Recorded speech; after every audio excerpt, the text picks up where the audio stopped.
मस्त असा देशी कोंबडीचा बेत आहे आणि आज भाजी ऑफिसमध्ये सुद्धा द्यायची आहे. यांचे सहकारी आहेत त्यांना. अद्रक, लसूण, कांदा, टमाटर, जिरं आणि थोडासा खोबरा टाकून मी सगळी पेस्ट एकत्रच बनवली. आमच्या रुद्रांसला ना नॉनव्हेज शिवाय काही खायचं नसते आणि खाल्लंच तर मग मसाल्याच्या भाज्या जसे पनीर वगैरे असलं तर आम्ही नॉनव्हेज आहे म्हणूनच सांगतो, तेव्हा कुठे खातो. जर का त्याने पातेल्यामध्ये बघितलं की ते दुसरं आहे काहीतरी म्हणून, तेव्हा मग तो खात नाही. तेव्हा न बघता नॉनव्हेज आहे म्हणून खातो.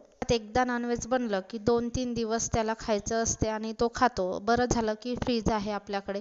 फ्रीजमध्ये ठेवलं तर इझिली 2-4 दिवस 8 दिवस राहतं. तर चिकनमध्ये टाकलेलं आहे मी कांदा, लसूण, अद्रकची पेस्ट, थोडंसं जिरं त्याच्यात वाटून घेतला, खोबरा वाटून घेतला आणि जे आपले डेलीचे मसाले आहेत तिखट, मीठ, हळद, थोडासा गरम मसाला, घरीच बनवलेला गरम मसाला. मी जास्त काही मसाले टाकायच्या भानगडीत पडत नाही आणि यांना पण जास्त मसाले काही चालत नाही. जे आपल्या डेलीचे आहे तेच मसाले टाकते मी. अशी बनवली मी माझी